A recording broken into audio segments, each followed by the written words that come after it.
Okay. Here we are. We're back and better than ever. All right. So I'm just gonna start. I'm gonna start this portion of it off with a couple of videos. Wonderful. Couple videos. Videos that demonstrate that the direction we should be heading is do whatever you want, just don't speak against the party. Okay, here we go. Okay. I'm ready. All right.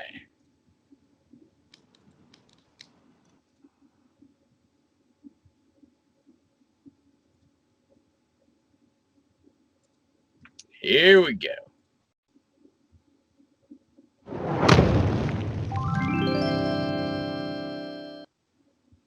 Now, too many see the protests as the problem.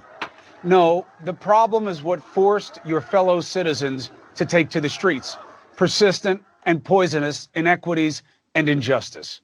And please, show me where it says that protests are supposed to be polite and peaceful. They're really showing themselves to do really well. Come on, man. All right, so there's that one. I like that one. All right. Here's this one.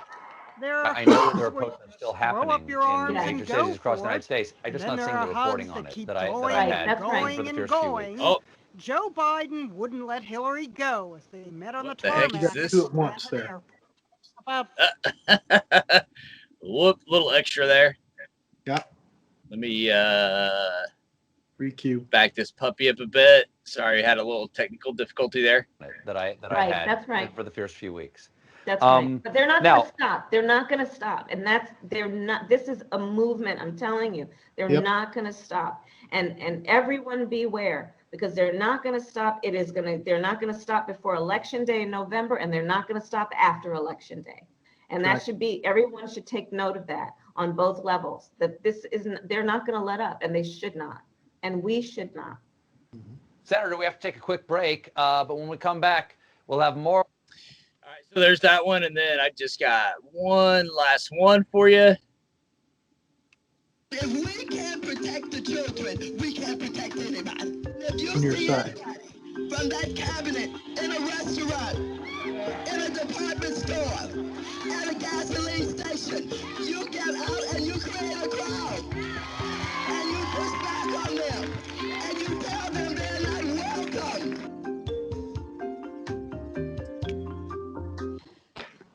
All right, so there you go. There's a few video clips of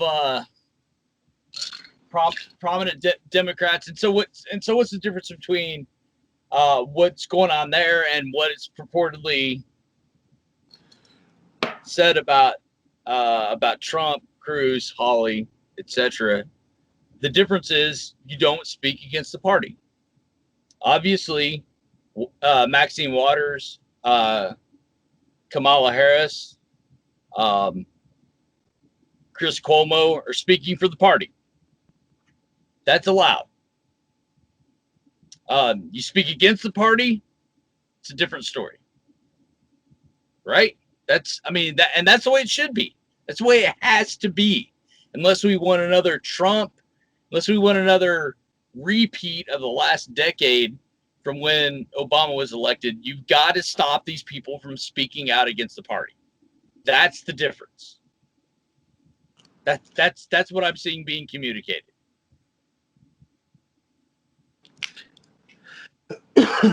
Well, first of all, we don't have a party yet. You still got a full screen on. There you go. So Oh, first there we of go. all, we don't have the party yet. We're in that place where we're making that transition, if we even get there. Okay.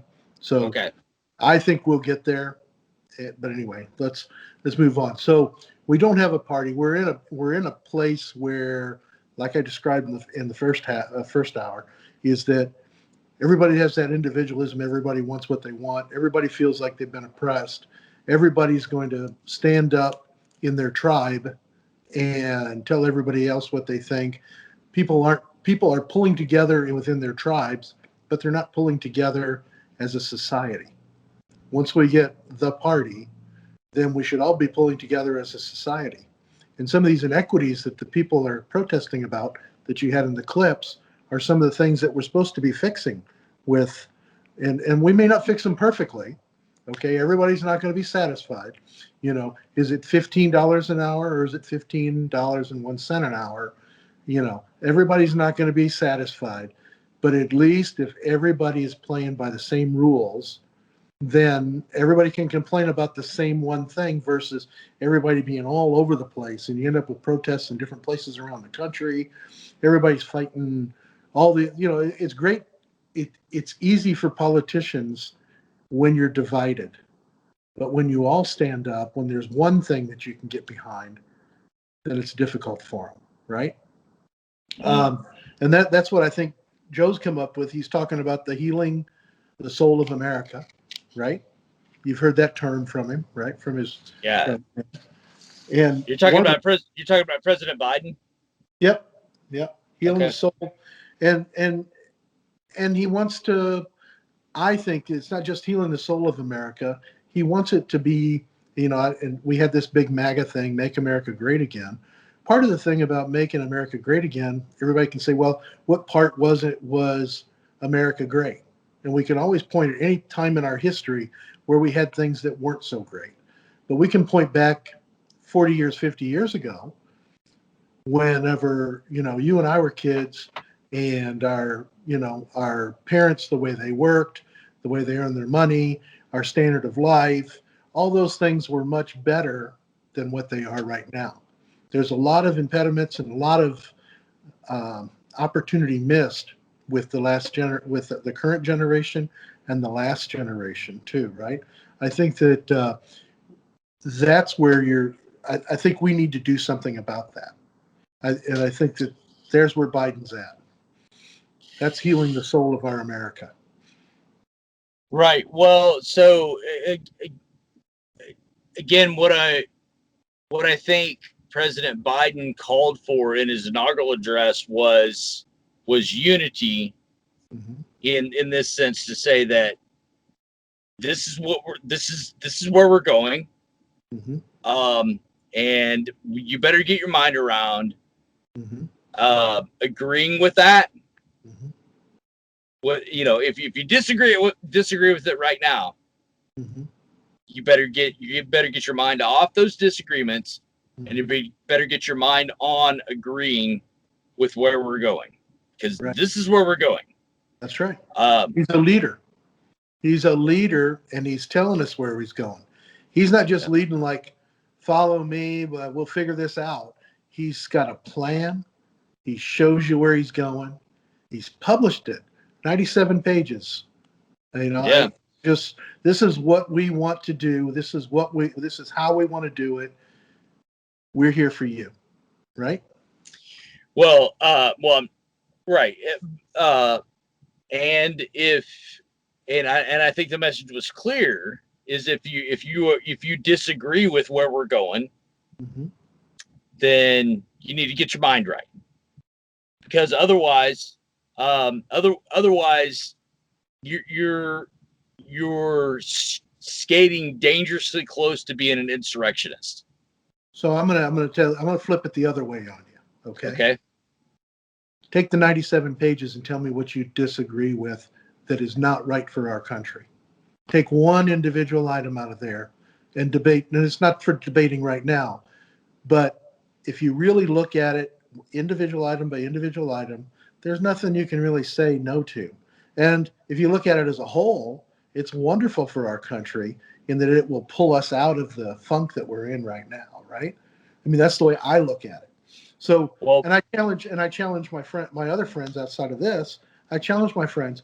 Let's talk about one individual item. Why don't you like $15 an hour? Why don't you want health care? Why don't you want, all these other things that go along with the platform, right? Well, okay. So just for the sake of the discussion, let's take an individual item.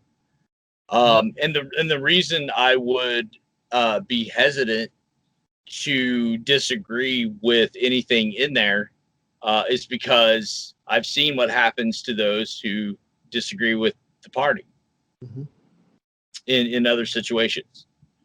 So I disagree with the party at my own peril. Mm-hmm. That's right. Now, let's take $15 an hour. I think it's so. Let me play devil's advocate. Mhm. I think it's racist. I don't think it helps lift anybody else out of poverty. Mhm. What I think is there should be no minimum wage. We should be more lax on our immigration policy and allow more people to come in and compete for labor Mhm. without a minimum wage. That would solve, in my mind, would solve a lot of that. I'm convinced that that you know, from what I've studied, that the minimum wage was put in place by those who wished to squeeze out those who could enter the labor market, Mhm. but were squeezed out because certain interests in certain power centers, dating back to 75 years ago, said, oh, there's this minority group that is coming up from the South that is competing for our wages.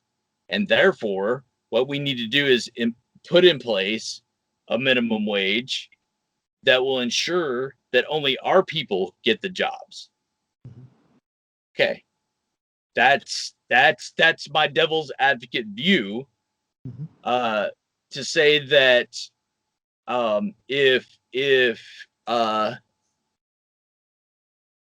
if a minimum wage is put in place, so for instance, you know, this this white guy is working for $15 an hour Mhm. at the minimum wage, and this Hispanic guy comes along and says, I can do that job 3 times better than that white guy, and I'll take $5 an hour. Mhm. That the employer shouldn't be allowed to say, you know what, I'm going to pay. This guy says, I'm gonna take him, Mhm. and then he can rise up through. That would be my argument against that. But Sounds I'm like pure speaking capitalism. against. I love it. Yeah, I like capitalism. I'm speaking against the party. Hmm. I'll tell you how I look at it. When I'm talking about that individual item, right? And I'll speak. It probably sounds like I'm speaking a little bit against the party, but actually speaking with them. Okay. Whenever I was young back in the 70s and I started working, I made minimum wage. And I started out at minimum wage at $1.60 an hour. I think I made $1.85 when I first worked in a factory.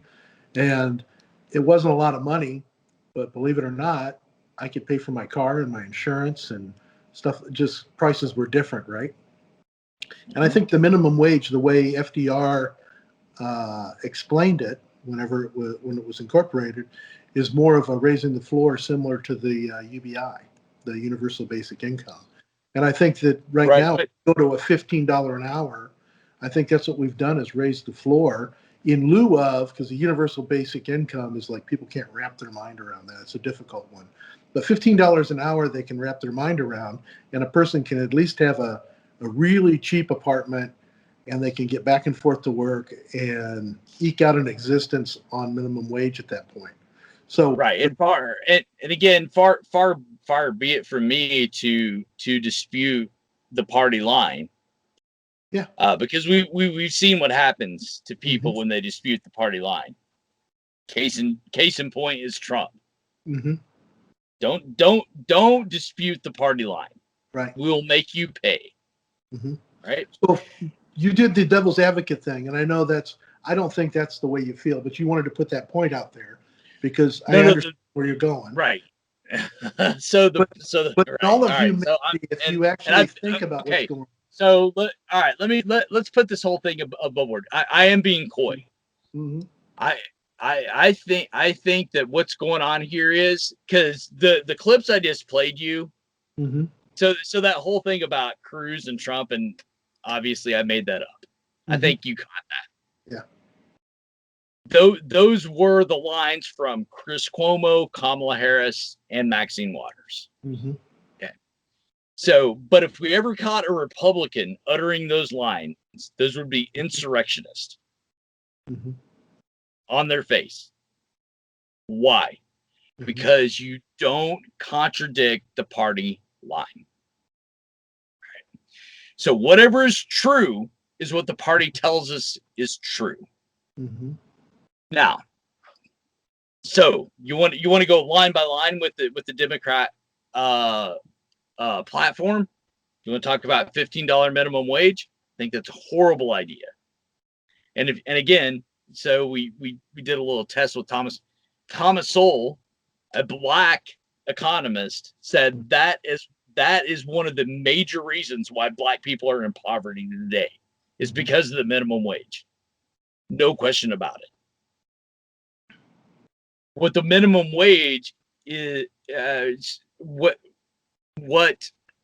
wages are designed to do is to take entry level people. So in other words, if all you can do is get a minimum wage job and you expect that to provide for you, you are on the wrong planet.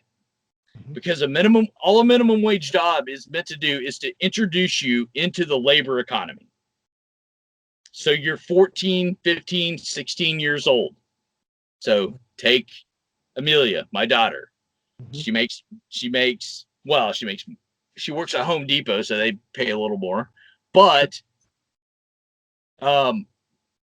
what that is meant to do is just introduce you into, hey, this is how you make money and sustain yourself.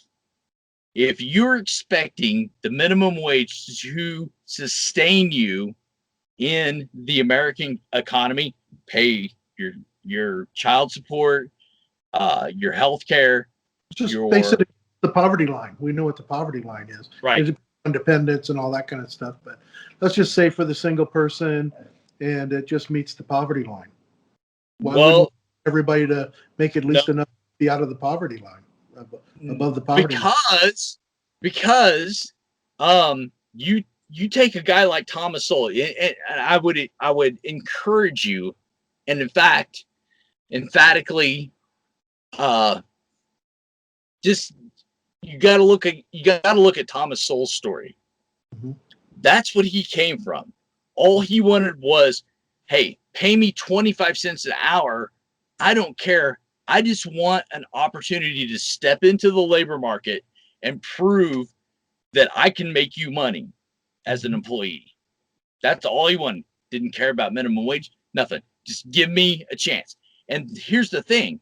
The people coming up from South America, I am convinced that you got these people coming up from Guatemala, whatever. All they want is one chance to show, hey, I can do this thing. You just let me put my toe in the door. I can show you what kind of employee I am. And from there, the sky's the limit for me. I can climb the ladder. Minimum $15 minimum wage. That's bullshit. I don't even care about that crap. All I care about is I want a toe in the door. And that's where people who are hurting, who are impoverished, I am convinced. I mean, you talk about inner city kids who grew up without a dad. I think that's what those kids want. Let me put a toe in the door. And that's why, I would love to take some of those kids and just, hey, let me show you how to drive trucks. I'll show you how to drive trucks. You want to talk about a foot in the door? You're going to put your whole damn body in this door. Yeah. Fuck the minimum wage. Who cares about that crap? Nobody, I can show you how to own your own business in less than 5 years. I mean, that is what I think raises people out of poverty. Just give them a chance, I don't begrudge those who snuck across the border and got jobs. I mean, I used to work with guys up in upstate New York on a dairy farm that immigrated illegally all the way up to upstate New York. Are you frigging kidding me? To work on a dairy farm just so they could stick their toe in the door. Mm-hmm. Just so they could stick their toe in the door. We don't need a minimum wage. What we need is a situation where people can get their toe in the door. and then work their way up. Because I am convinced. I mean, that's the thing that blows my mind about some of these policies about minimum wage. Like it's going to solve all their problems. Like the war on poverty solved all their problems. Like welfare solved all their problems. No, it didn't solve their problems. What solves their problems is you say, hey, you have a chance here. You want to come in at 10 cents an hour and prove that you're worth it? I think 90% of them say, hell yes, I'm coming in. So, 10 cents an hour. I love your What? I love your bootstrap philosophy and everything, but you know what? I'm a realist. I actually go through the line at Wendy's and McDonald's, and I go to Home Depot, and I go to those places. There's no high schoolers working there. There's nobody that wants to stick their toe in the door. Yeah, because There's we people have my age. That's what's scary about me going to McDonald's anymore. There's people my age and older that are counting on that place for a living because they don't have a which job. is- And you Right. go around and look. I mean, unemployment rate for high schoolers, it used to be we all used to get a summertime job, right? Everybody had a summertime job of some kind, whether it was working on, I mean, you did some farm work, I think, in some of your summertime jobs. I lived in the city, so I worked at a factory. So it was like it was like the best deal because you had all summer to make money, and then you socked it away so you could have money to, do trips with school or whatever, right? High school kids and stuff aren't doing that anymore. It just doesn't exist. It doesn't exist because there's a 30-year-old because of the right that needs because that. of the minimum wage. There's a That's why. 30-year-old single mom that needs that job, that needs to be paid enough that she can afford to that's live in a false. small apartment with her kid. And No, she needs that $15 an hour, right? There's a 55-year-old guy that worked in a factory and the factory closed up, and he still needs that $15 an hour. So he's got to play. So at least he can put a roof over his head. That's the way the United States demographic looks now. It's not this egalitarian, shining beacon on a hill where everybody starts at the bottom and works their way up to CEO. That can happen. I get you, but that's not where we're at anymore. Look around at the businesses that you go to, and you'll be quite surprised, I think. Even like your daughter, she's probably one of the very youngest she's already out of high school, so she's 18, 19 years old. She's in college now. She's probably one of the very youngest that works there at Home Depot. And I walk through the Home Depot, I see the same ladies checking me out that have been checking me out for the last 5 years. They're not there on a stepping stone. They're there. That's their job. And they have to have that to pay their bills. They're not doing it for fun. right. So what we're gonna have to do is start paying people more than what they're worth. That's what a $15 an hour minimum wage is. Why do you think more than they're worth? Why do you think they're not worth the 15? Okay, so in pure economic terms, if I'm running a business, Mm-hmm. the reason I hire you is because I'm going to hire you at $10 an hour, let's say. Mm-hmm. And what I expect is that when I hire you at $10 an hour, what that's going to do is generate $100 an hour for my business. Right. That's why you hire people. That's capitalism. Yep. So why do you only give them $10 an hour that generates $100 an hour? Why don't you give them the 15? You're still getting the $100 an hour, so your profits aren't be as much. No, because that $5, $5 that you're talking about between 10 and 15 is the difference between me staying in business and going out of business. That's the difference. That's it. Right?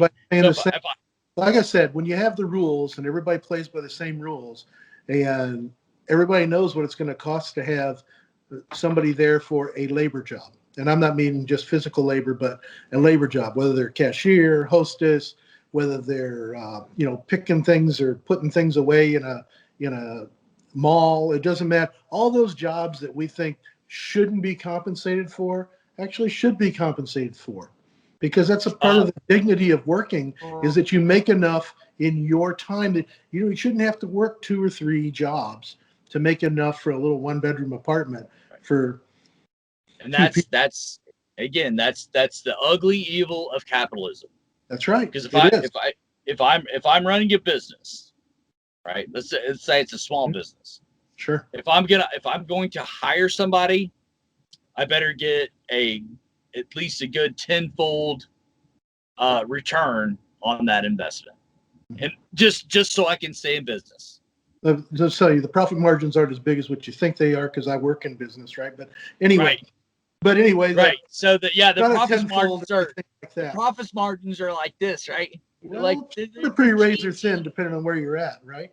But if yeah, everybody's playing by the same rules, and if you demand that you raise people's wages Mhm. falsely, just based on we want to provide everybody a living wage, then what's going to happen? Well, hey, guess what? Well, damn. This business I was running before, where I was paying people $5 an hour, whatever it was, $7 an hour, they're going to double that. So Well, the problem hold up. is our workers' wages have never kept up with what inflation is. When I was making $1.60 an hour back in the 70s, I Yeah. could buy a hamburger at McDonald's for 19 cents. So I could buy 8 of them for that 1 hour. All right. For Okay, so $7.65, I no, could no, no. buy a hamburger. Yeah, but you're missing the point. The point is if I'm running a business Mhm. and I hire you to work for my business, Mhm. you have got to produce a profit for me. That's right. Otherwise, the business goes out of business. Right. It doesn't matter what's going on. I mean, Mhm. if we're digging ditches, if Mhm. my business is, hey, we dig ditches, all Mhm. right, and here's the return on your labor that I can provide. See, this is the difference between capitalism, socialism, communism, etc. Is you have been granted in capitalism, you have been granted the freedom to alienate your labor, to say, I'm going to take my labor and give it to you for a price. What's my labor worth to you? Right. And what all a minimum wage does is say to businesses, okay, hey, guess what, y'all? We're taking away your freedom to decide what a certain laborer's labor is worth. That's Mhm. all we're doing. And that's not good for individuals, in my opinion, and it will kill businesses. You cannot run a business on, hey, we're the government, Mhm. we're the party. We say that every single individual, no matter what's going on, no matter what the situation is, their labor is worth at least $15 an hour. Nope. We say that it's got to be worth what? Well, I don't know what the minimum wage is, $7 or $8 an hour. Let's say it's 8, just a round up number. Right now, people run businesses with people making $8 an hour. So if I've got a business, what if I only value that person at 4? You already said that maybe we should pay them 4. Maybe we should get rid of the minimum wage. The problem is that you have to have some kind of social, just like you have interstates, you have to have some kind of social regulation or safety regulation, like you have OSHA, like you have all these other things. You have to have a regulation on these businesses. If a business has to pay somebody, if every business has to pay somebody $15 an hour, then that means those businesses will redo their economics, their business plan, to be able to pay that $15 an hour.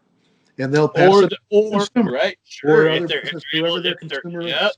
Yep. If I own a business, that's exactly what I'm going to do. Or if I look at it and I go, well, we can't do this. Thanks for coming, everybody. Mhm. Great working with you, but we can't afford this. We're going to Mhm. fold up the tents. Well, then That's you don't want to redo your business plan? Okay. No, it's not. No, it's not a matter of redo your business plan. Because all your competition is going to have to pay $15 an hour for their people Yep. also. So to be competitive, you guys are still on the same footing to be competitive. So you should be able to be competitive. Right. Well. In some cases that's true. In Mhm. some cases it's not. Okay. In some cases, certain businesses have taken advantage of the situation and have prospered and have reserves to say, okay, well, we can weather this storm, no problem. We can come up with that. And then there's other businesses that'll go, well, we can't do this. We can't pay you. We're done. Good. Yep. Get another job. Right. So Job for $15 an hour, because the business that goes under, there'll be another one spring up that'll be able to figure it out and take their place. and so and again, my question is, how is that? Well, all right. How is that fair? How's that fair to who? How's that fair to a business owner? The business owner? Businesses have to change. They have to rewrite their business plans all the time. Business changes. You know, if I'm making beepers, obviously when the cell phones came along, somebody who made beepers had to refigure out their business plan, right? So if the rules change and you have $15 an hour, Well, no. Now you're mixing your metaphors or your examples or your similes or whatever the case may be. When technology changes, yes, oh yeah, you have to change your business plan.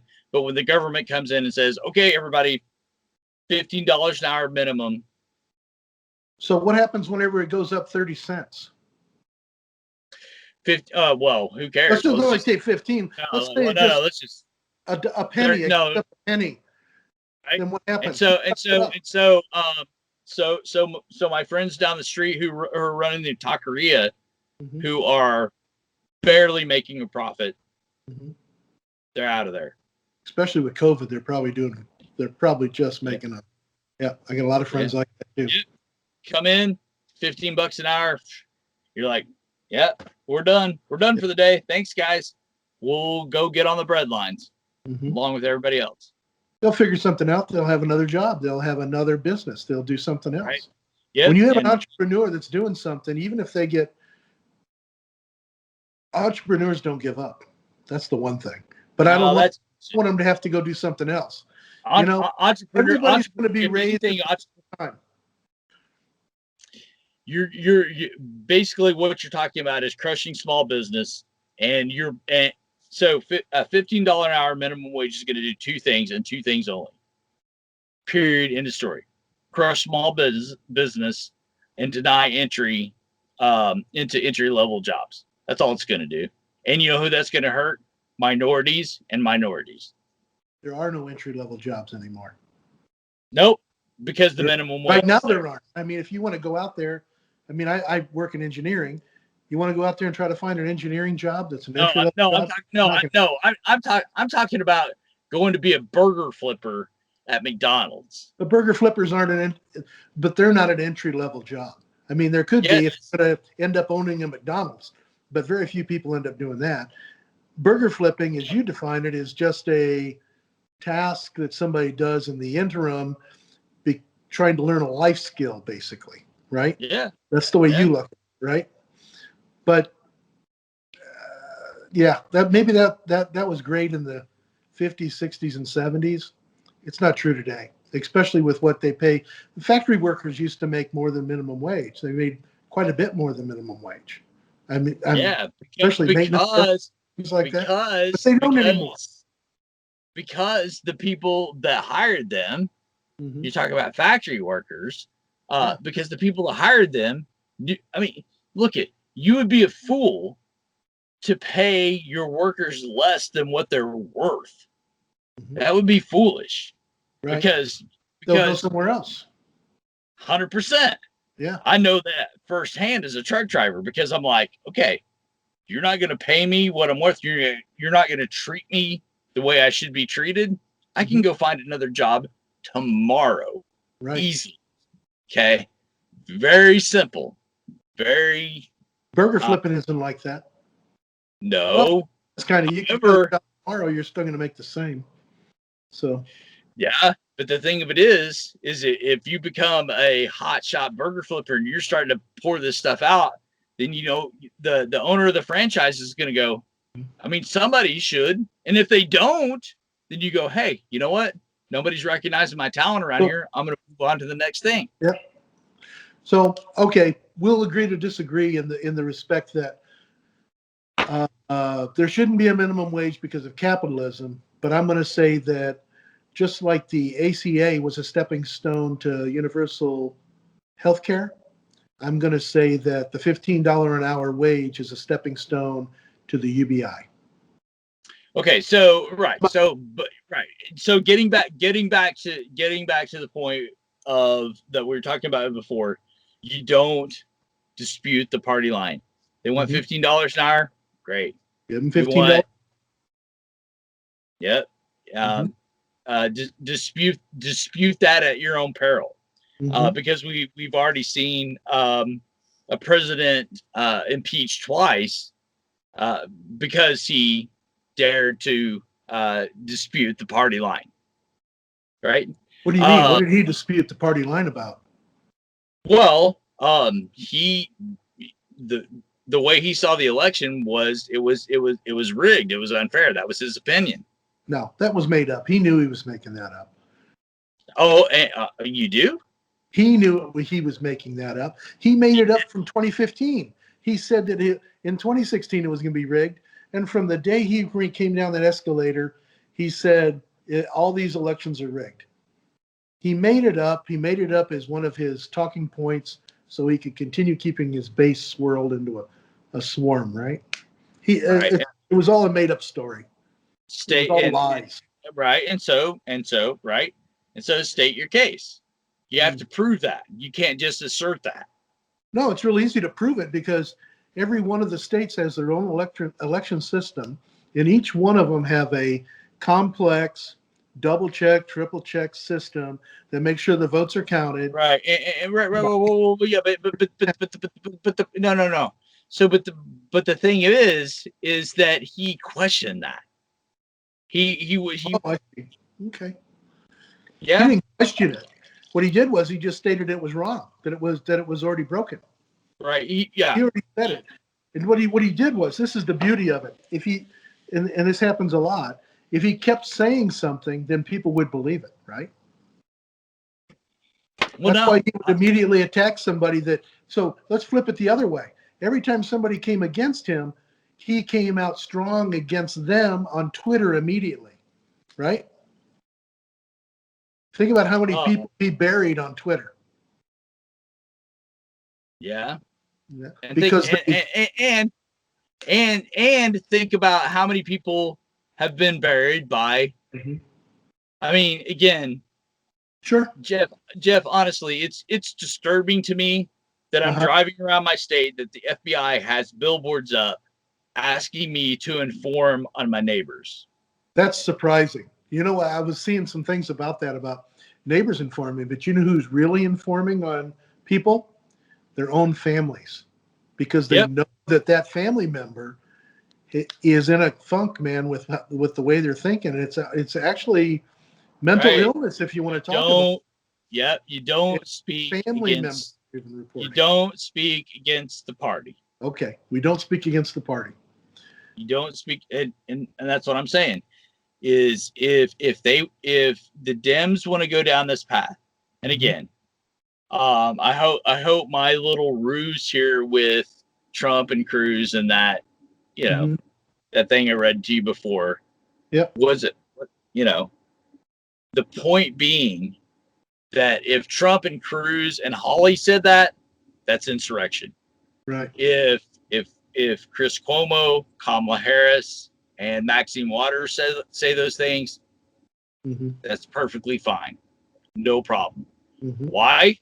Because you don't speak against the party. You don't speak against the party. Well, that's how China. That's how China does their business. Okay. You can do whatever you want in China. I'm going to say that it's even more to it than that, because I think you're taking things out of context too. You see Maxine Waters out there trying to get the crowd worked up, that they should stand up for what they believe in and all that kind of thing. But if Cruz says the same thing, you know, he's in a place where You know, Maxine Waters in a place where she's representing the people that have been hurt or the people that are oppressed. Ted Cruz, he's representing oil companies. You know what I mean? He's Right, representing exactly. Right, He's a right, right. completely Oh, different. 100%. Right. Chris Cuomo, Maxine Waters, Kamala Harris are speaking on behalf of the oppressed. And That's right. that's why men like Senator Cruz, Senator Hawley, and former President Trump Mhm. speak against the oppressed. They, Lord knows that Sorry about that. no, you're good. Yeah. Lord knows that, especially a man like Senator Cruz hates minorities. He hates the oppressed, and all he wants to do is beat them down into the dust. That's his goal in life, and therefore, No, I mean, I don't he's believe been that. speaking. I believe that Senator Cruz is an opportunist and he's only out there for himself. If he steps on people's heads along the way, he really doesn't care. I don't think he's purposely out there beating down the oppressed because he wants to go out there and do his photo ops and act like he's one of the people. But no, I don't think he does that. And I don't think he speaks for the oppressed. I think Maxine Waters, over decades of her career, has spoken for the oppressed. Yeah, that's a great opinion. Okay. Cool story, bro. Okay. I could just turn around and say, well, I think Senator Cruz is the son of an immigrant from Cuba who fled Castro, and he is working for our country in favor of the oppressed, and and he thinks the way to lift people out of poverty is a different way than Maxine Waters thinks. Did you see Cruz's interview with where he's interviewing Buttigieg for his cabinet position for transportation? No, I haven't seen that yet. Okay. Yeah, first thing he comes out to is about the KXL pipeline being canceled. And he's all over him. Well, you killed 1,100 jobs and you did all, this is what's going on with it. And, oil to America and everything. And Buttigieg just came back with, that KXL is kind of funny. Everybody says, 1,100 good labor, good union jobs. Well, that's during construction. Once the KXL pipeline's done, there's only 60 jobs to run it. There's not 1,100 jobs, okay? And I've even seen people tout as many as 15,000 jobs are being ruined because of this KXL pipeline. But there's only going to be 60 people run it because it's one of the most automated and actually green pipelines in the world, the way it's designed. The company I worked for previously, our China office designed the pipeline. So kind of weird, I know. The China office designs a U.S. So pipeline. why not cancel the whole thing and just put everybody out of work now and never mind 1,100 people. And you look at the big picture. Yeah, and never mind what that's going to cost the consumer. Never mind what it's going to cost me as a truck driver. Never mind anything else. There's more to it than that. When you go back to the Democratic platform, we're not in there for coal and oil and all that. We're in there for green energy. Why do we need it? Why do we? And the thing of it is, you can go in there for green energy, right? You can cancel the XL pipeline. Great. Just friggin', beat me over the head with a sledgehammer so I can pay $8 a gallon for diesel instead of $5. Fantastic. Great. So happy that you all did that. The KXL pipeline, if you look at how many millions of barrels and all that kind of thing, it's a drop. Have you seen where the price of oil has gone? Mm-hmm. Oh, I know where it's at. I keep track of it all the time. $10 a barrel. You know why? It's not down to because 10. We're done. Mm-hmm. All the oil is coming from the Middle East, at least for the next 4 years. No, not true. You know what? The way the oil it is true. Now we're really. Why has oil risen $10 a barrel? Why are they canceling the Keystone Pipeline? Why am I paying $5 a gallon for diesel? I can't even fill up my tanks for less than $500. Mm-hmm. you're paying $5 a gallon for diesel, you're buying it at the wrong place. Because every time I go, it's a lot less than that right now. But I don't know what You to don't do. buy diesel. You don't have a clue what diesel goes for. The point is that is you know, this whole, United States energy independence thing kind of affects a guy like me, because the United States isn't energy independent. You know we that. are. We No, were. No, we're not. We were. Not even close. Wow. You know why? Is everybody realize, oil is not oil. I posted this on your dad's Facebook yesterday. Yeah, and so right, and so oil give is- me a good alternative to diesel and gas. You No, don't I'm have not going to give you a good alternative. I'm going to tell you why we're not energy independent.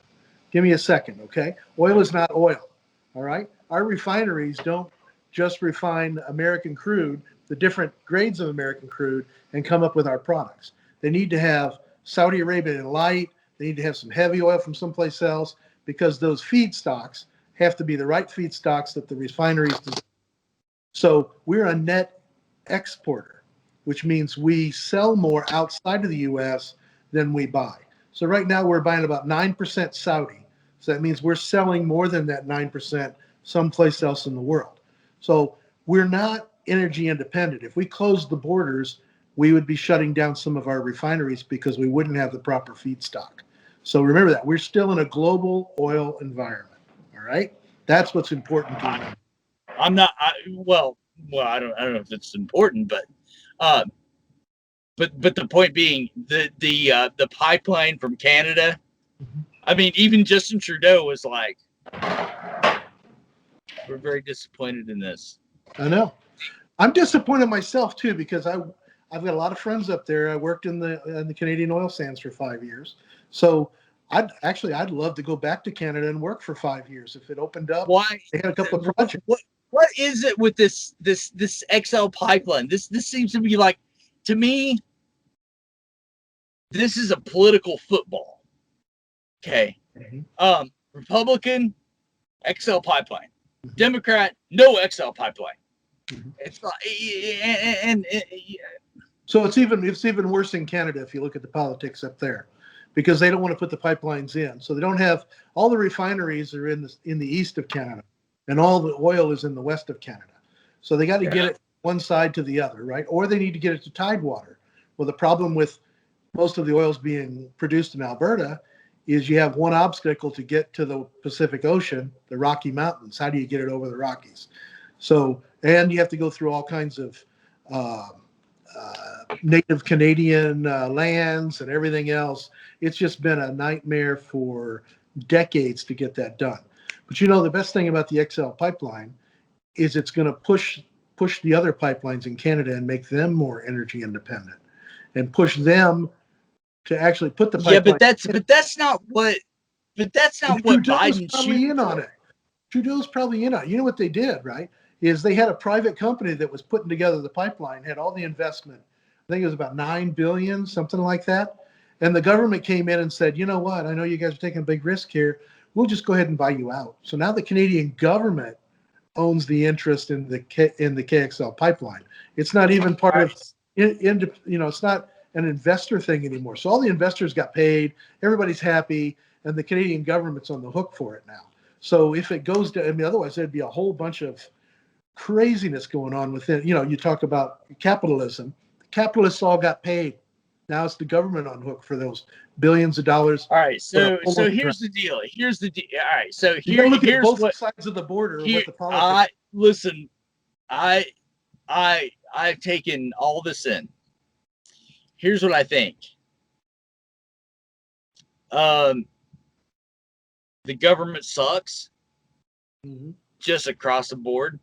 Mm-hmm.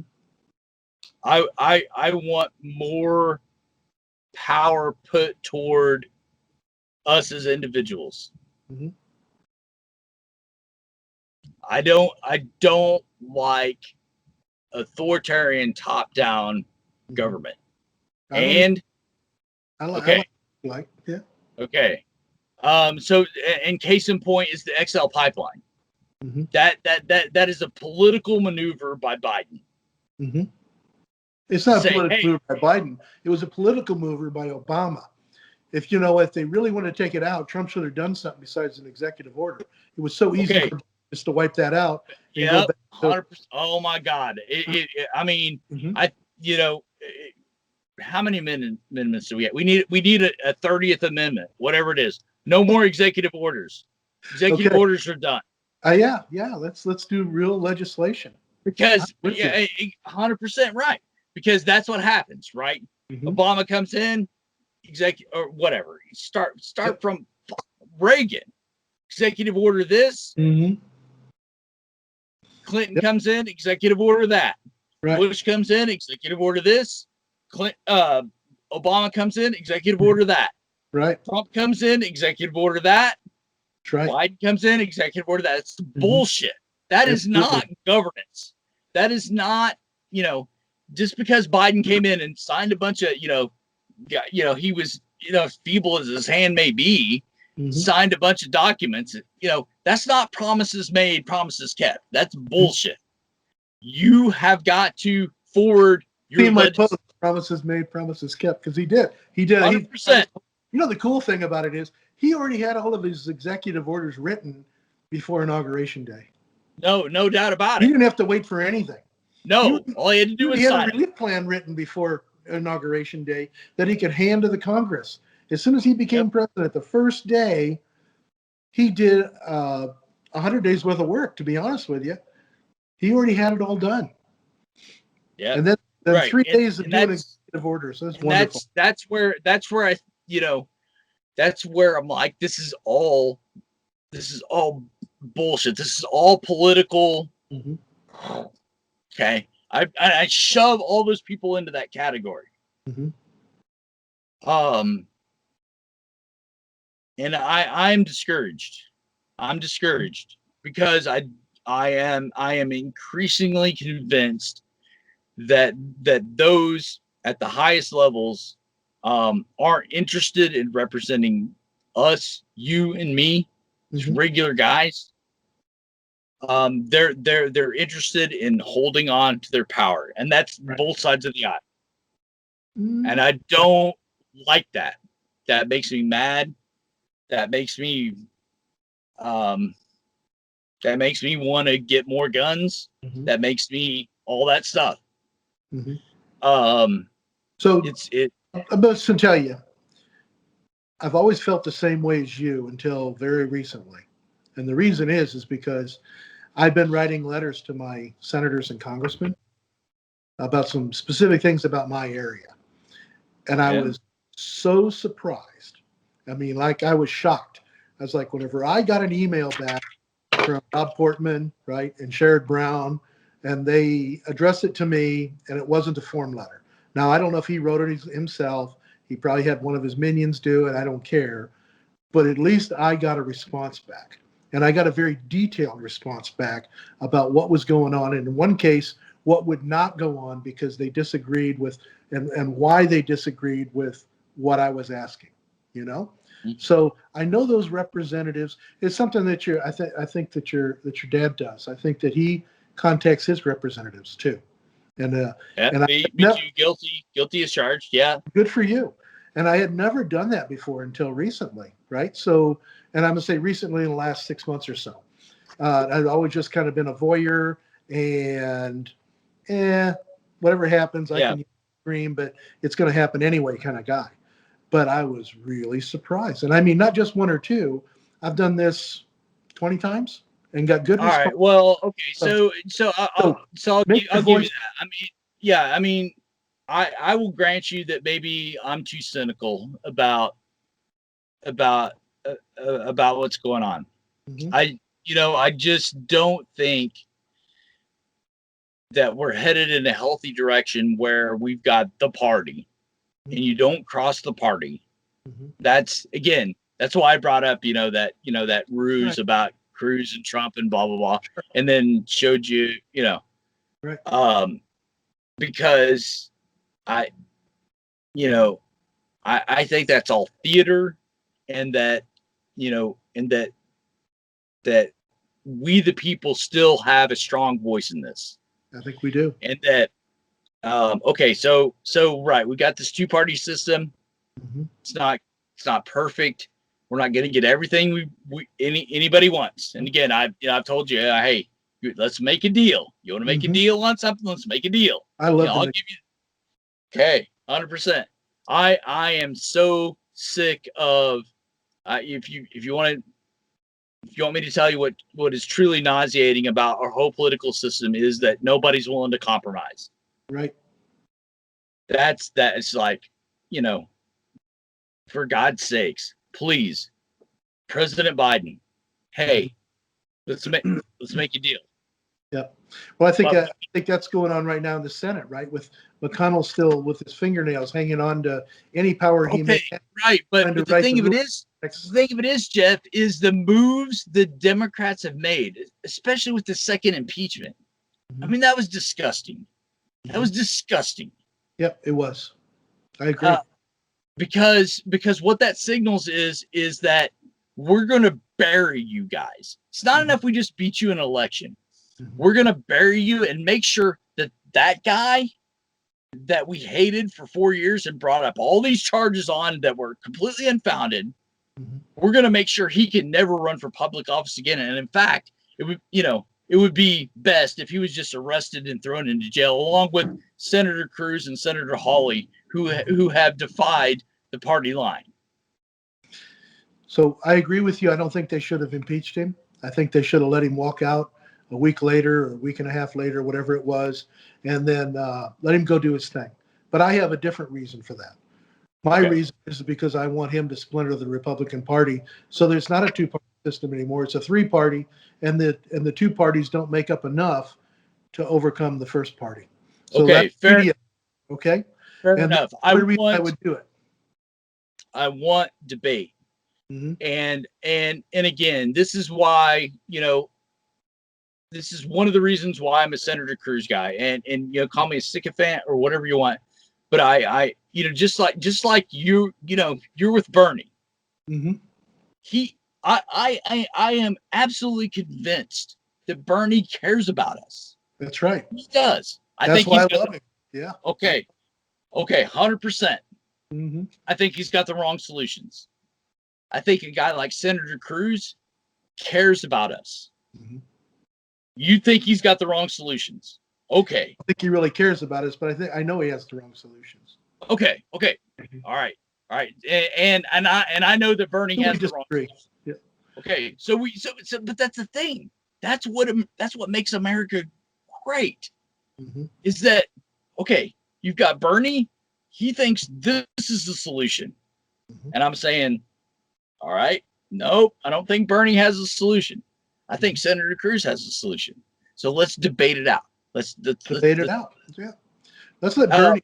Let's let Cruz and Bernie debate it out, because they're completely opposite sides, right? And then use facts and use scientific, use data. That's where it would really. I mean, because I'll guarantee you, Cruz is a great orator, super smart guy. I get all that. He's very strategic. Right. He understands what's going on around him and everything. Which he dropped the ball after post-election. He put himself in fair enough. Pins, right? But as far as gaming the system or whatever, he really put himself in some weird places where Bernie hasn't. But I think what Bernie can point to things that actually work. When he says that 58 countries have universal health care and we're the only one that doesn't, that's truth. That's not some fake or and here's and he can get the data.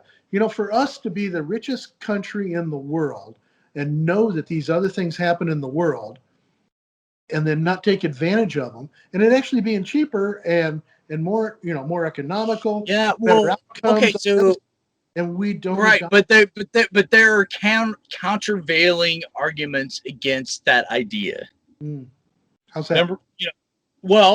Number one being, when you start price fixing, you're headed into trouble. Well, the countervailing argument, I'll tell you where the countervailing argument with people like Cruz is because he has to look at his donors, just like he did with the PPP program. But now you're putting on Cruz you're putting on Cruz an ad hominem that says he doesn't really care about the people. What he cares about is He cares about business in Texas. That's who he represents. he sure cares about business in Texas. Okay, That's the people in Texas. but the problem with it is that I am willing to grant that I am absolutely convinced that Bernie cares about people. Yes, all people. He just has the wrong solutions. The problem with it is that you don't see Cruz as, okay, he really cares about people, but he has the wrong solution. That's the middle. That's the compromise I'm trying to make here. Well, you're not going to make the compromise because I go by his actions. I go No. by what he champions and what his actions are. You know, No. for him to champion an oil company to get PPP money and actually get the biggest chunk of a big chunk of PP, not the biggest of all, but more than what the law allowed. He actually helped write more legislation so the oil companies in Texas could get more than what other people around the country could get.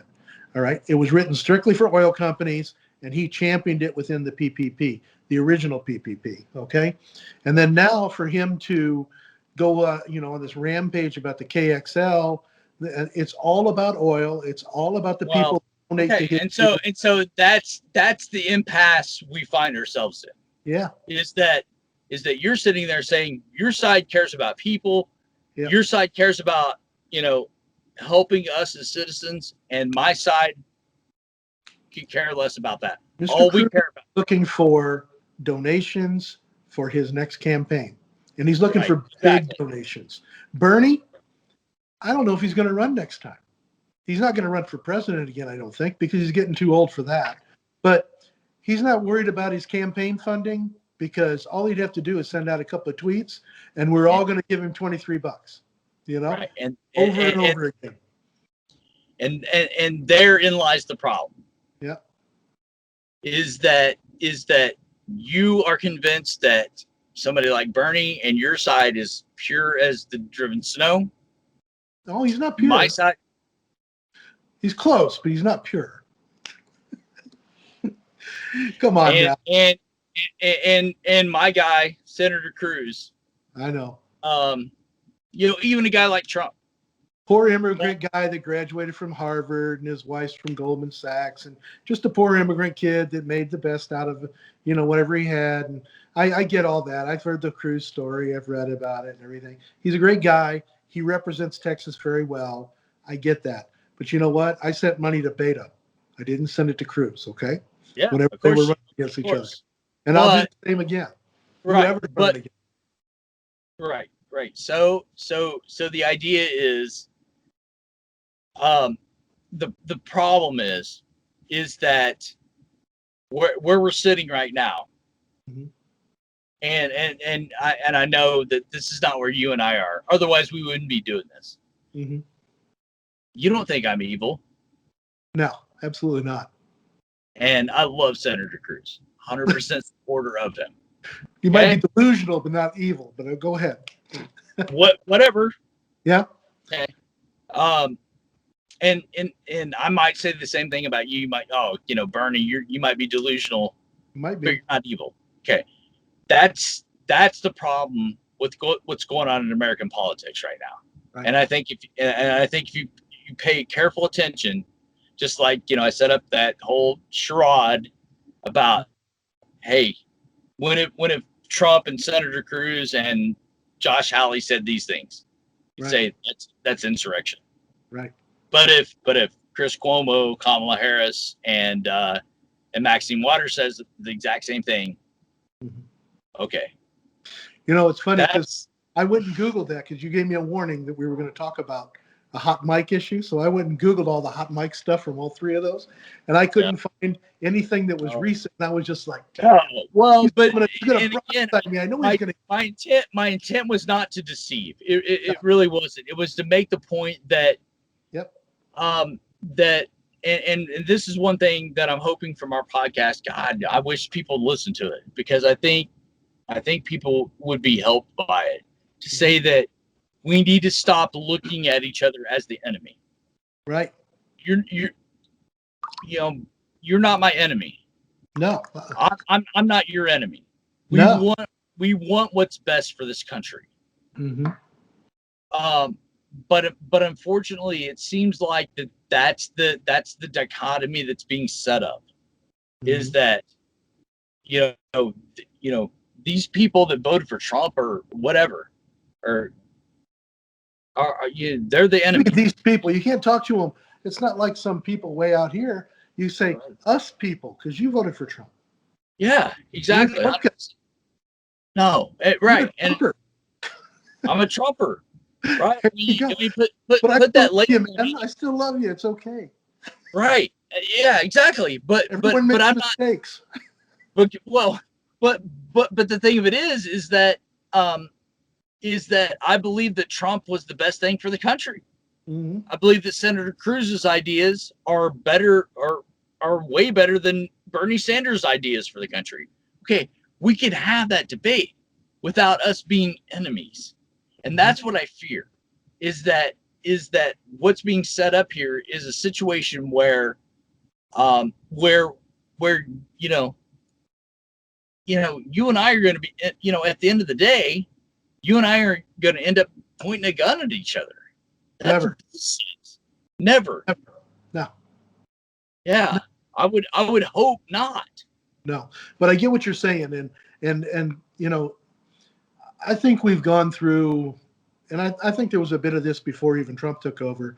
Everybody was getting in their tribes. There was a lot of division. But when Trump came along, man, oh man, those definitions between, the property lines for those tribes really got drawn hard. You know what I mean? 100%. And it's been really tough to get past people.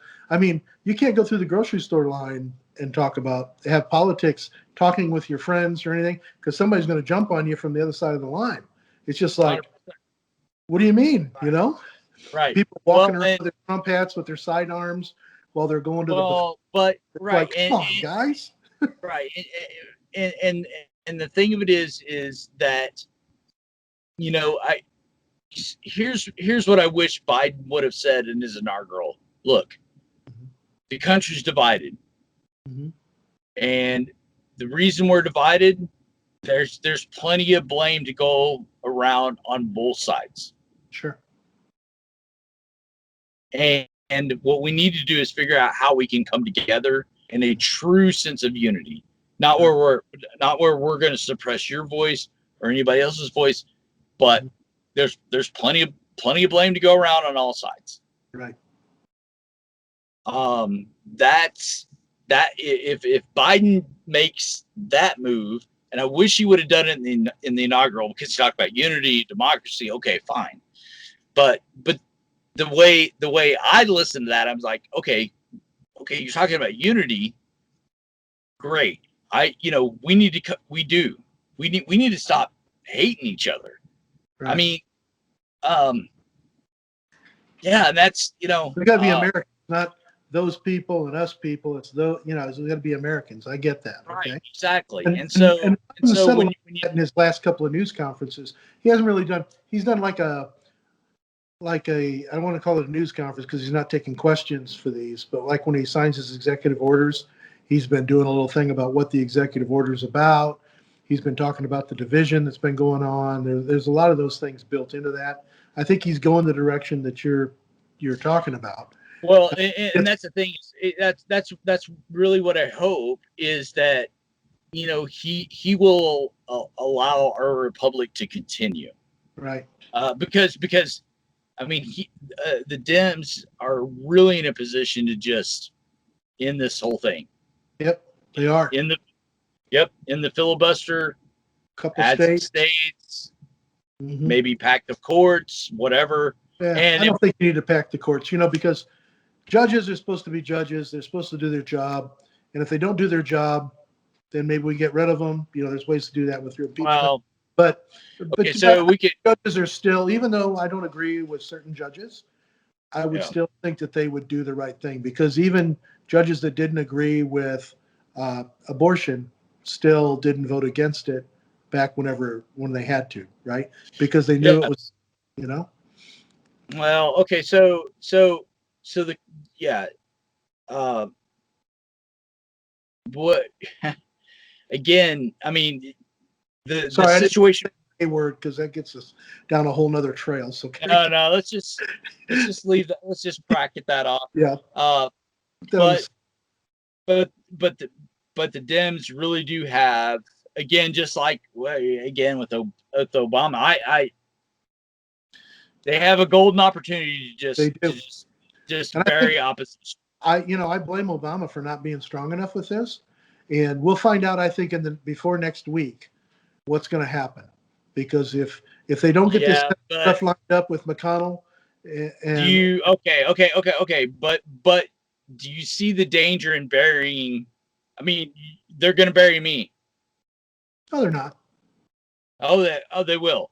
No, because they're gonna. if they do what they've signaled, especially with the impeachment. That's why I saw that as very like, okay, this is the first shot in the war. Yeah. If they continue along those lines, if Schumer abolishes the filibuster, that would be, I can't tell you how monumental of a mistake that would be for him to do that. Okay.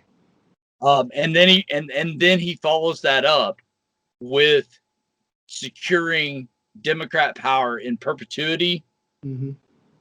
You've buried me. Mm-hmm. You've buried me. No, we haven't buried you. You're still in You America. buried me.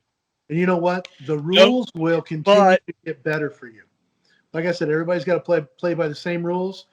Let's, like we've talked about this before. Like Cruz said, we want to do our income tax postcard. Because here's the other thing that, and this is one of the sections I've read through on the Democrat platform, is if Isaac decides that he wants to be a girl instead of a boy,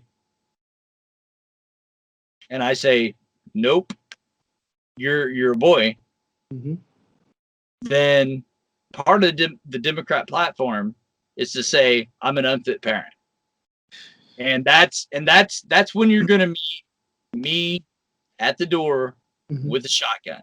So in the old days, we used to, and I'm gonna tell you this. I'm gonna keep it general, but we thought it was great to beat kids, do all kinds of things. I mean, everybody, especially in my age group, probably yours too.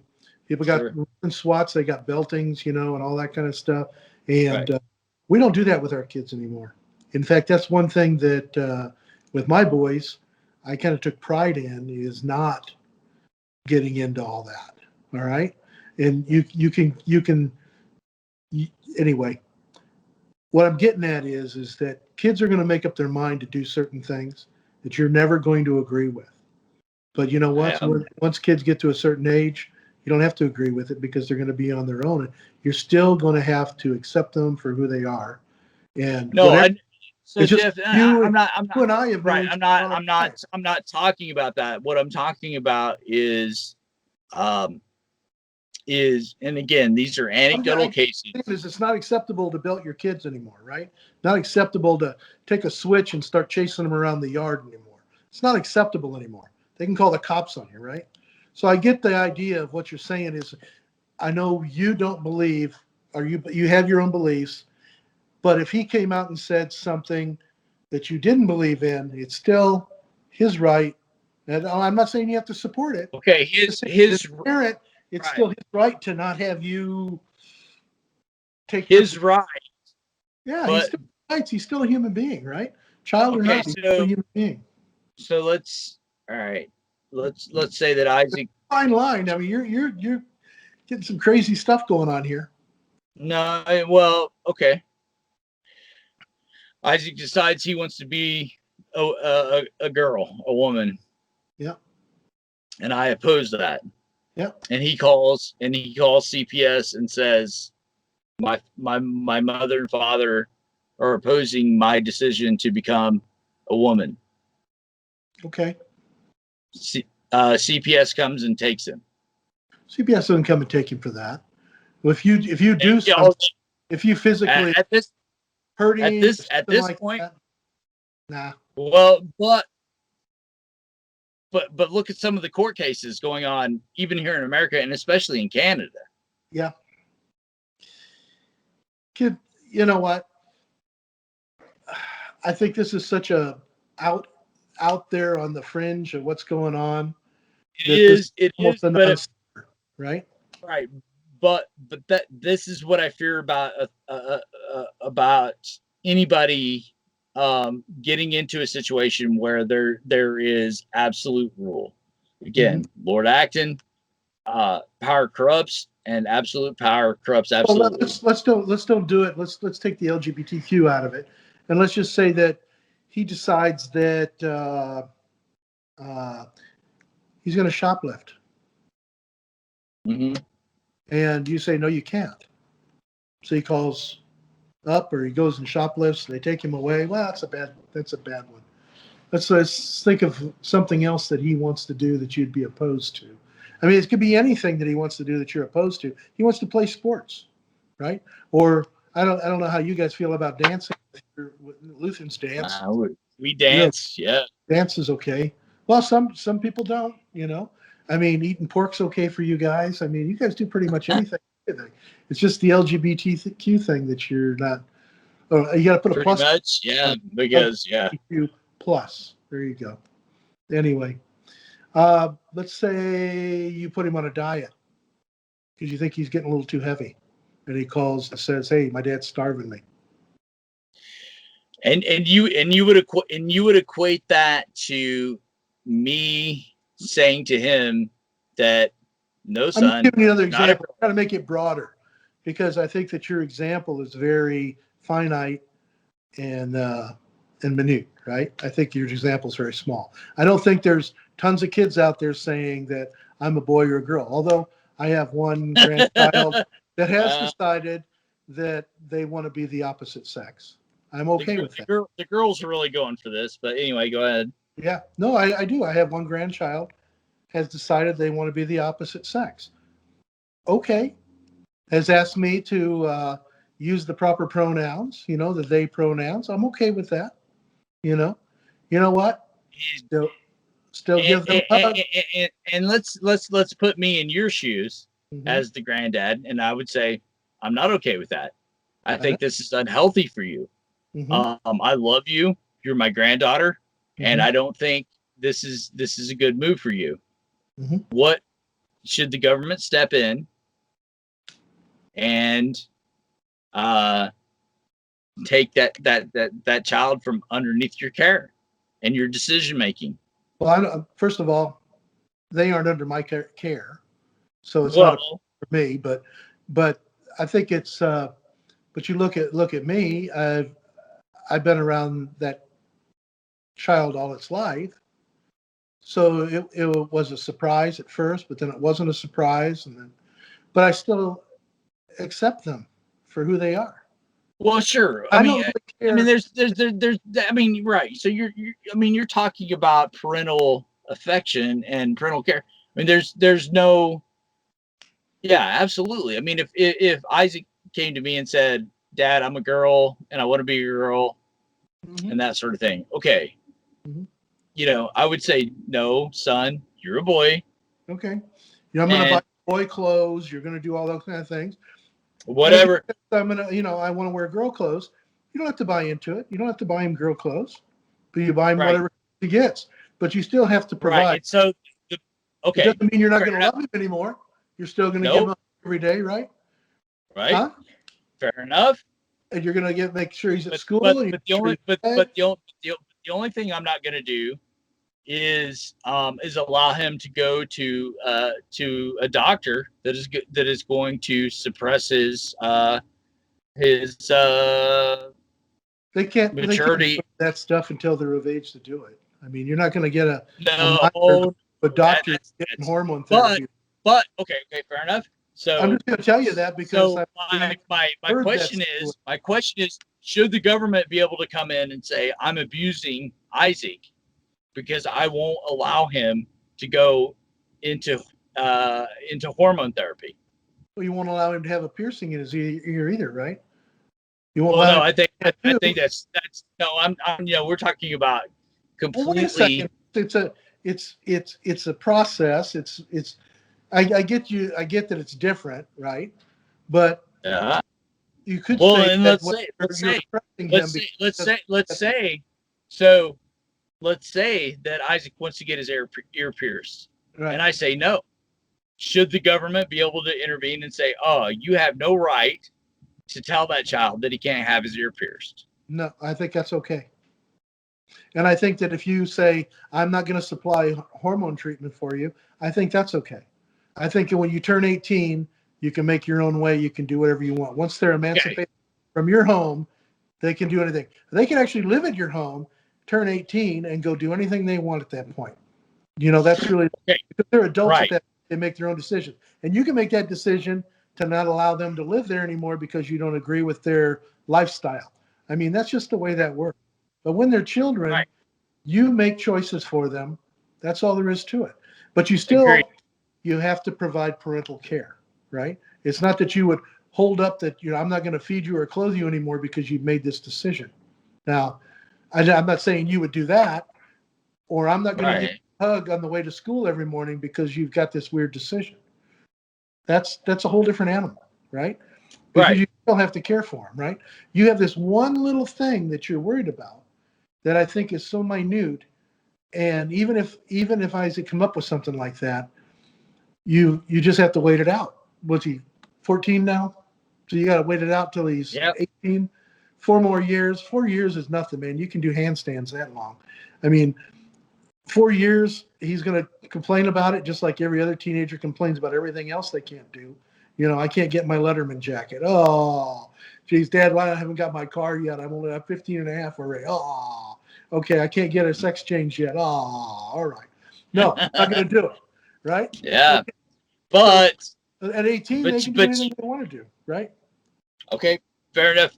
But you know that the party line is, if you refuse that, in the extreme, Mhm. if you refuse that kind of service to one of your children, you are, they're, again, anecdotal, but there are cases in Canada and the United States that have shown that you are engaging in child neglect and child abuse. I'm going to have When to you look that one up. There's got to be more than Okay. just that as the problem, I hope.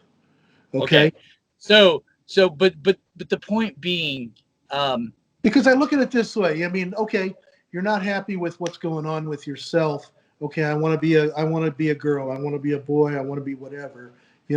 I want to be thin. I want to be fat. I want to have piercing. I want to have tattoos. All those things don't come when you're a child. Your parents make decisions on those type of choices. Those are all Right. electives. That's like taking woodshop versus math. Those are electives until you. I'm not sure about that. All right. All right. But all right. So the broader point being is that I don't want an authoritarian government coming in and telling me that You have to if provide something like that. I get you. Okay. right. So Right. let's break it down to something even better than that.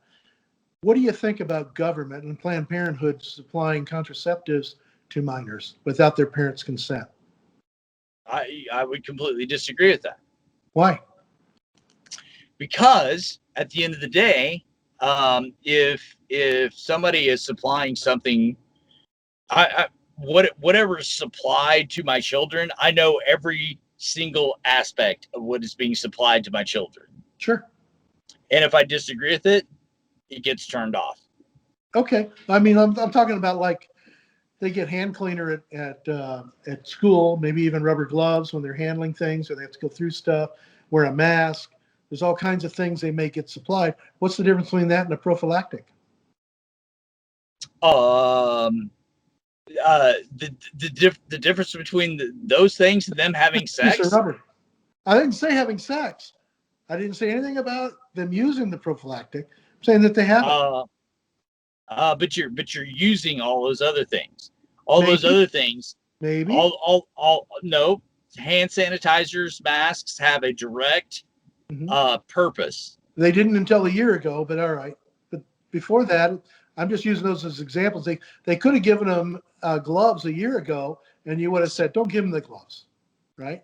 I look at I look at Planned Parenthood Yeah, as sure. asset. Well, sure. Well, okay. So, well, and then on top of that, if I felt the school was being authoritarian or overriding my parental authority, whether it was hand sanitizer or gloves or prophylactics, if I felt like they were overriding my parental authority, I would pull that child out of the school. That's right. Absolutely. Because you want to have a school that has the same belief structure that you do, right? Sure. Yeah. But if it's just a public school, shouldn't say just, if it's a public school and all the kids have the same access to the same, we'll call it tools, then everybody should have the same access. But why, Well, if your so- child is going to engage in an activity like that, wouldn't you want your child to do it the safest way possible? Okay. So no. Okay. I would want my child to get in as much trouble and in as much danger as they possibly could, engaging in something that I disagreed with. To try to Because- enforce your behavior, right? You're trying to, Because yeah, you're 100%. trying to, yeah, No, I'm not trying. not to enable the behavior. Nope. You don't want Exactly other right. people to enable it either, You want- right? Amelia, you want to go out and have sex with boys unprotected? Mhm. Godspeed to you. And when you get a disease, when you get pregnant and you come crying to me for help, then we can talk. You're on your own. No, Oh, not that you're on your own. Now we can talk. yeah. Now we can talk. So the same Because thing with her. I mean, she's already in college, so she's over 18. I Sure. get that. And I don't want to use her she's got this. Yeah, she's got this lick. But the point being that but the idea is that that if they gave her prophylactics to make sure that she had it with her if she decided to do something, maybe they should just be distributed. Like pencil. No, I think the high school should be letting as many teenage girls that want to have stupid sex with stupid teenage boys as much as possible get pregnant, and watch those girls get pregnant and say, okay, that's not the path I want to go down. Mm-hmm. Because I know I that you want them to get pregnant. I want people to face the consequences for their bad decisions. But why do you And think it's a bad decision? That's another one. Let me see. Why that's is a terrible less decision. a bad decision? You're having sex as a teenager. That's the worst decision you could possibly make ever. Why? To have sex as a teen, because it's stupid. No. Because You're getting your beliefs mixed up with why is that? I'm asking really why. I Physically, believe it's a bad decision. it's a terrible decision. Teenagers having sex. You think? Okay, so let me just back up Protected here. sex. I said I protect. want to get you on the record. You think teenagers having sex is a good idea? I'm not naive. I know teenagers No, have no, sex. no. I want to know. You think teenagers having sex is a good idea? No, I didn't say it that way. Okay. You're saying it a different way. But I'm not naive. No. I'm asking you a straight question.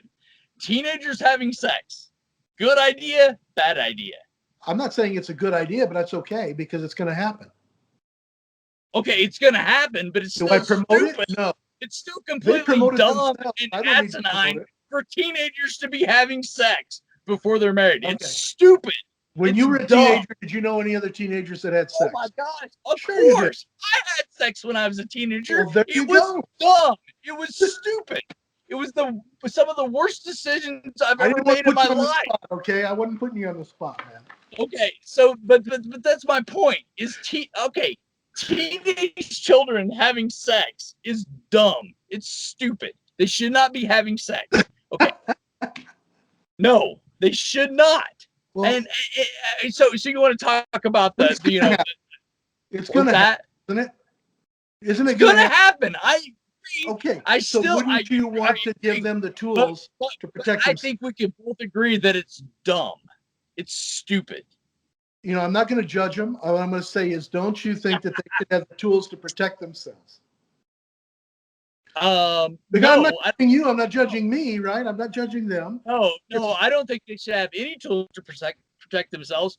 What I think is they should be taught that, hey, if you have sex when you're a teenager, you might get a disease. And hey, guess what, girls? You probably will get pregnant. Okay. Did you know that whenever you had sex as a teenager? Oh yeah. Okay. Did it deter you? No. Nope. Okay. So I'm just going to tell you, I know that's not, but the point being does not is make that it deterrent. okay. So, but the point being is, if you just say, okay, we know y'all are gonna have sex. Mhm. Let's give you some things that will minimize the consequences. Let's make of it you having available. sex when you're Yep. so yeah. So let's minimize. So all right. So you do a murder as a teenager. Let's just hey, teenagers are gonna do murders. We just might as well accept that they're murderers. Let's do an easier one. Let's do seatbelts in cars. No. I was a teenager. No. Let's stick with murder. Let's stick with Okay. murder. All right. You teenagers are gonna murder each other. Somebody's You're gonna gonna do murder that. somebody. Yeah. Okay. We want you to do it in the safest way possible. So Sure. here's a sterilized blade, or Mhm. or here's a 9mm that when you want to put your victim down easily. Right. Yeah, let's go ahead and do that. Right. So Well, it sounds a little that's far the thing. fetched, but let me go back to No, the it's car not itself. far-fetched, because the thing of it is that in the Christian worldview, murder is a worse sin than sexual immorality. All sins are But it's equal. only one. No, it's only one step removed. Okay. Right? So all sin is sin.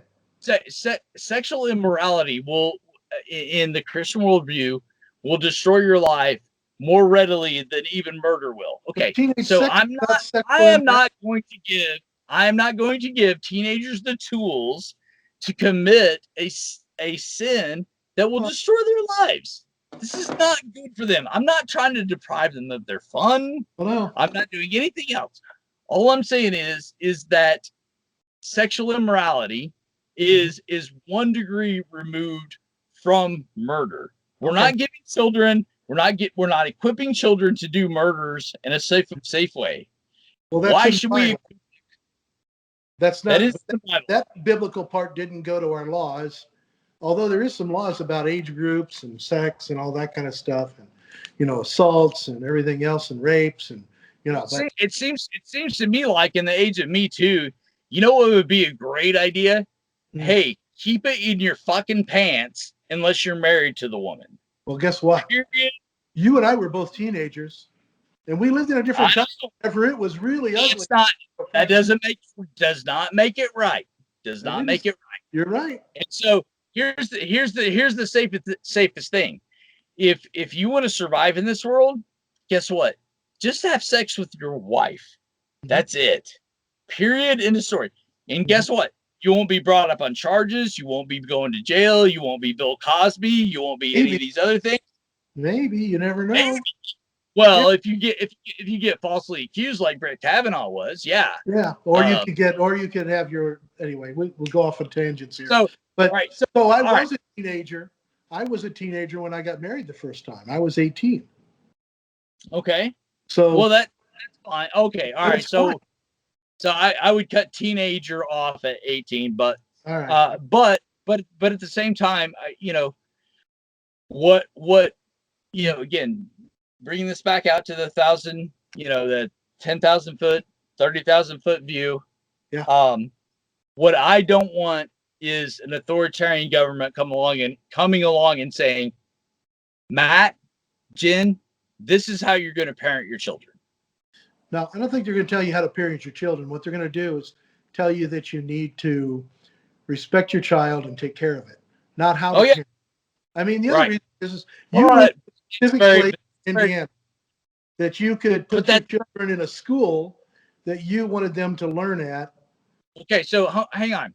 So I can assure you that there are those on the party side of this equation that would consider the fact that I'm sending my child to a small parochial classical school, child abuse. They would. I don't know if it's child abuse. I think I'm not going to say it's child abuse, but I think it's putting blinders on him. But anyway, that's just me. Okay. All right. So okay. So But that's just okay. you. Those are the However, blinders put on him, so that's okay. Right. That's my decision. If I would have put blinders on my child. Yeah, that's right. Okay. And that's not abuse. However, okay. If you didn't send him to school, that would be abuse. Okay. All right. That would be a different story, right? We could talk about that. But there are those on that side of the equation that would say that's child abuse and that Isaac should be taken away from Jen and I just because I don't agree with that. And I don't agree they should be taken away with the LGBTQ thing. I don't believe that either. Like I said, I've got an experience like that right now. Yeah. So, but the thing is, Jeff, you have to understand that at least in public, and I don't know in private, I really am convinced that the overwhelming majority of you Bernie bros, right? Mm-hmm. Me Cruz cuz whatever, right. I'm all about Cruz. You're all about Bernie. Okay. Or just like you don't want those sorts of things. What sorts of things are you talking about? The sorts of things that would say that because I send Isaac to a private I want you to parent, and I want you to love your child, and I want you to take care of them and provide for them. Yeah. Right. And so I believe that parents make the decision throughout a child as long as they're a child, and they only want the best for them. Now, if you abuse the child, something like that, obviously, I'm all about getting the kid some help, right? Right. So, what I'm exposed to is the popular media, the popular culture that would say that what I'm doing with Isaac is child abuse, and Isaac should be taken away from us because we're abusing him. In my circles, I don't hear that as abuse. Well, that's and that's a good thing to hear. And again, dropping it back to this 30,000 foot view, that's why I am very concerned that it seems like the path that the Democrat Party is going down toward this one party system is going to be very authoritarian. That's why I like the two party system, because nobody's in charge. Right. Nobody has the authority to do. Nobody's got in charge. Nobody gridlock all the way. Yeah. And the thing of it is if capitalistic economic situation don't propel us forward, we don't get the railroads, and hey, I would rather us go down, because we just can't keep up with the authoritarian countries in the world. We just can't keep up, because there's just there's too much division. We just can't move forward. I would rather us go down. Sweden, Denmark, those countries are crazy authoritarian. Well, no, right. Well, we can't keep up, so we just put them all in a box over there. So we can't keep up. I would rather not keep up than put power in the hands of a single authority. Yeah, I get you. I mean, and that's Democrat or Republican. I would lament the day that the Democrat Party went down. I'd be like, no, this is not good. And if you switch to Democrat, that way you can write your Democratic senator and congressman and talk to them about so you get representation. Well, maybe I should. Well, but that's the thing is I think the country is genuinely divided. I mean, after all, again, Joe Biden got like 80 million votes, but President, Donald Trump got 74 million votes. I think we have a deeply divided country. We do. I agree. Right, and that's where I worry about. I'm worried It genuinely concerned me when the Dems decided to do the impeachment thing. I thought that was a bad signal Well, the good to thing send about it, somebody. they put the Senate court date out till February 8th or 9th or something like that. I'm really happy about that because Yeah. they can still not do it if they want to. Yeah, well, Because they can get if Biden if they are wise, they will let that go. They will might. just they will let that go. They I might. Or I mean, just I don't know. vote the first day, put it down and be done with it. Right? Put it behind us. Don't give him Well, right. don't right. give him a pardon or anything. Just put it down and be done with that and move on.